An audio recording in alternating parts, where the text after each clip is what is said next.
What is going on, everybody? Bryce, your favorite A&P IA and Part 147 instructor, back with another video. And in this video, I'm going to be doing a pre-buy inspection on that Cessna 182 that you see sitting behind me for my dentist. Now, in this video, I figured I might go ahead and address some of the questions that I get about pre-buy inspections. How thorough are they? Are they worth it? Is it something I should do? Can I do it myself? Do I need an A&P? All those kinds of things. And I'm also going to show you how I do one, depending on what the customer is asking for, so that maybe if you are a pilot, you could undertake it yourself. So stick around and I'll get into all of that. So I would like to start this video by talking through what is a pre-purchase inspection and who can do one. And the answer to that is all a pre-buy is somebody inspecting the aircraft before you purchase it to make sure that the seller is honest about what that aircraft is or the condition of that aircraft, particularly when it comes to things like airworthiness directives and major repairs and alterations. So in the case of this Cessna 182, which is a 1998 and only has 900 hours on it, there is not a lot of ADs on it, and there's not a lot of major modifications on it other than some basic avionics upgrades. It almost hasn't been modified at all, but that is one of the things I am verifying when I do the inspection. As far as how thorough you should be when doing a pre-buy inspection goes, or how thorough your pre-buy should be, really, in my opinion, depends on what you as the owner are looking to pay for. So for me personally, if you're going to pay the cost of an annual inspection, I might as well do an annual inspection on the aircraft, even if it just had one.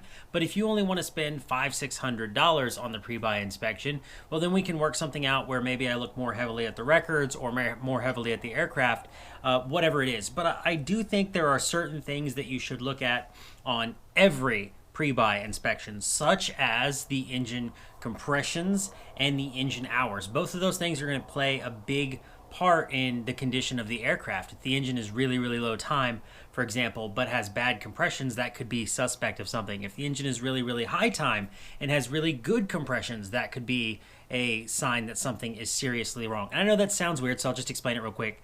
When an engine is about ready to go, when the piston rings have worn beyond their serviceable limit, oil starts to pool up around them, and when you do the compression check, you'll actually see a really good solid like 80 over 80 compression, because that oil is forming the seals. So that could be an indication that the rings are bad and that it's burning the oil, especially if the oil is turning black in just a few hours.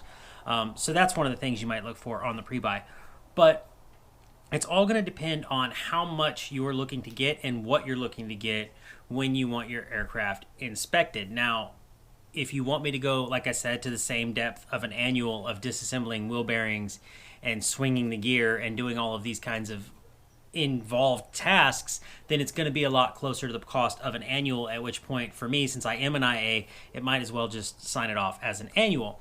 But the second part to that was, who can do a pre-buy inspection? Well, the finance company may want it done by an A&P if you're financing it, but if you're paying cash for something, or if they didn't make that stipulation, the answer is really anyone can do a pre-buy inspection, because it's not actually a legitimate inspection in the eyes of the regulations. It's not a 100-hour, it's not a 50-hour, and it's not an annual. It's just something you're doing before you buy the aircraft to ensure that it is what the seller is saying that it is. So if you're confident in your ability as a pilot and slash mechanic, you can do that pre-buy inspection yourself, especially if you already have the tools. If you know what to look for in the records, if you know what kind of things to look for in an inspection, the problem areas for certain aircraft, for example, Pipers, they have a wing spar AD because of different metal corrosion on the spar and cracking. So if you're aware of those areas and you know what to look for, and you're a pilot, you can do it yourself. If you're just a really savvy A&P, or if you just want to hire a really savvy A&P, you can have an A&P do it, you can have an IA do it.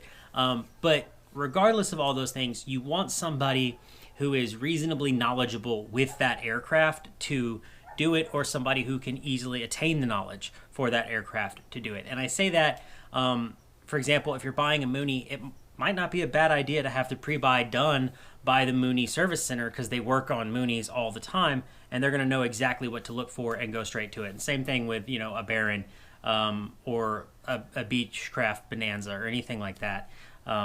Especially your really obscure airplanes, you're going to want to see if you can find a mechanic that has a lot of experience with those airplanes. And when I say obscure, I just mean like things like, I don't know, Pitts SC1s or like Luscombs or whatever it may be. So you want to get somebody that has a little bit more experience with those airplanes. As to my last point, do I think it's worth it? Well, quite simply, not only do I think it's worth it, I think it's mandatory. You would not buy a car from a dealership without at least taking it on a drive. So why would you buy an airplane without having it looked at to make sure that everything is on the up and up and everything is kosher? And you also get a lot of bargaining power here when you do the pre-buy. If you find things that are wrong with it, you have some buying power there to maybe lower the cost of the airplane or get the seller to pay for those things to be fixed before you purchase it, so that the aircraft is in top-notch shape when you pick it up and take it home. So there you go, everybody. That's going to do it all for this video. I realized it was a little different. Obviously, I ended here on the porch because I kind of got wrapped up with things and I wasn't able to record a bunch of audio while I was working on the airplane with the owner there and everybody who was moving around in the FBO. But if you found it enjoyable, make sure to leave us a like, make sure to leave us a comment, subscribe, join the Discord, follow me on Instagram, and as always, go build something and be easy.